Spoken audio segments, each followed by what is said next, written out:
Bon, j'ai appris avec vous et avec consternation d'ailleurs les massacres de Kichiché. Tout le monde, je crois, même les cœurs les plus méchants doivent comprendre que c'est des choses inacceptables.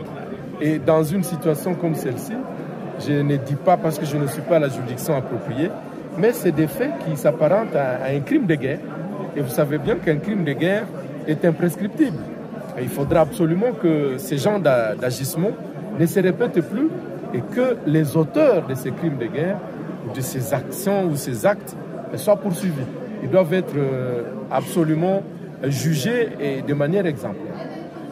Honorable, demain, hier c'était Kichiché dans votre circonscription électorale, pardon.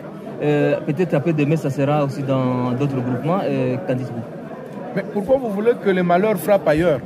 Déjà, les malheurs que nous avons suffit, on en a marre. Je ne souhaite pas que le malheur aille ailleurs. Tout ce que nous voulons, c'est la fin de la guerre. Que les choses s'arrêtent. Quand vous allez voir les déplacés de guerre à Kanyabuchinya, vous en sortez autrement. Hein? Vous en sortez avec un cœur meurtri, avec des idées ou des révoltes. Et c'est pour cela que je ne peux pas imaginer que cette situation d'abord continue ou aille se répercuter ailleurs.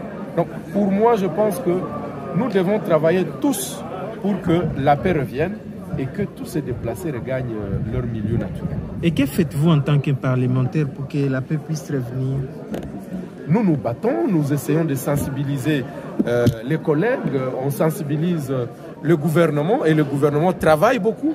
Le processus de Nairobi, c'est aussi la volonté du gouvernement de pouvoir mettre fin à cette situation. Mais à côté de cela, il y a une diplomatie parlementaire qui est faite.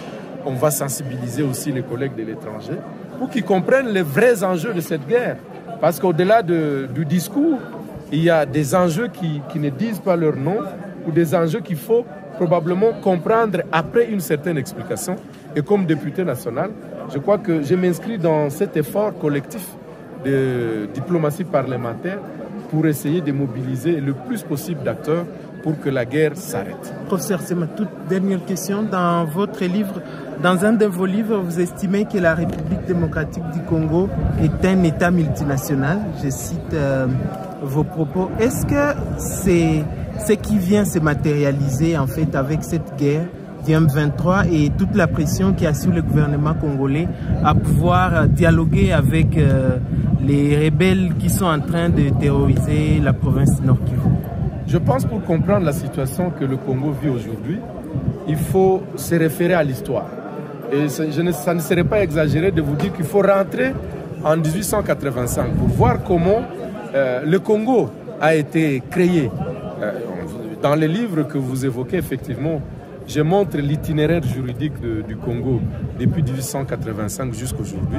Et vous voyez tous les débats qui ont existé autour des actes, entre les acteurs sur le Congo m'a fait penser à une thèse que le Congo était un État avec des enjeux multiples qui intéressaient plusieurs puissances et qui font que même aujourd'hui, la guerre que nous vivons pourrait être aussi lue et comprise dans cette filigrane qui nous vient déjà de Berlin 1885 et qui doit pouvoir nous amener justement à prendre conscience des enjeux et pouvoir travailler pour que effectivement le Congo reste un et indivisible.